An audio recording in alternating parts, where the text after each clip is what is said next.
Good morning all of you. ఈ CP get 2026కి ఎవరైతే preparation అవుతున్నారో, ఇప్పుడు డిగ్రీ ఫైనల్ ఇయర్లో ఉన్న వాళ్ళు ఈ ఇయర్ పీజీ డిగ్రీ అయిపోతుంది, పీజీ అడ్మిషన్ రాస్తారు. అది మేలో నోటిఫికేషన్ వస్తుంది, మ్యాక్సిమం జూన్ ఆర్ జూలైలో ఎగ్జామ్ ఉంటుంది. సో లాస్ట్ ఇయర్ అయితే జూలైలో కండక్ట్ చేసారు. ఓకే, సో మెయిన్ థింగ్ ఏంటంటే నాది ఎంఏ ఇంగ్లీష్ అయిపోయింది. సో ఎంఏ ఇంగ్లీష్కి సంబంధించిన నోట్స్ అయితే ప్రజెంట్ మా దగ్గర ఉన్నాయి. ఓకే, లాస్ట్ టైం కూడా ఆ నోట్స్ అనేది చాలా హెల్ప్ అయినాయి.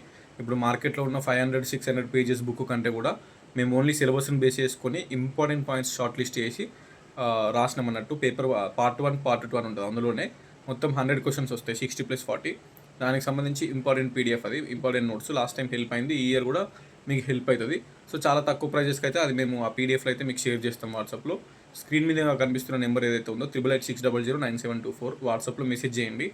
మెసేజ్ చేయగానే మీకు ఆ పీడిఎఫ్లు అనేది షేర్ చేస్తా అండ్ క్యూఆర్ కోడ్ కూడా పంపుతాం, మనీ పంపేది. ఓకే అన్న, ఎందుకు ఇదంటే సింపుల్, మాది ఇదే సబ్జెక్ట్ కాబట్టి కొంచెం ఇంపార్టెంట్ నోట్స్ తీసుకుంటే హెల్ప్ అవుతుంది. చాలామంది ఆస్పిరెంట్స్ ఇప్పుడు డిగ్రీ అయిపోయిన వాళ్ళు ఎంఏ ఇంగ్లీష్ చేయాలనుకుంటే ఇబ్బంది, వాళ్ళకి ఇంత లా బుక్ చదవాలంటే ఇబ్బంది అవుతుంది, ఆ లిటరేచర్ అర్థం కాదు. అందుకే తీసినాం అన్నట్టు కొంచెం.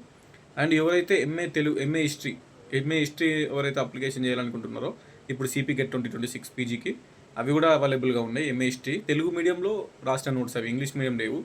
ఎంఏ హిస్టరీ తెలుగు మీడియంలో రాసిన నోట్స్ ఉన్నాయి. ఒకవేళ అది కూడా కావాలనుకుంటే మీరు టెక్స్ట్ చేయొచ్చు. MA history and MA English, ఈ 2 నోట్స్ ప్రజెంట్ అయితే అవైలబుల్గా ఉన్నాయి.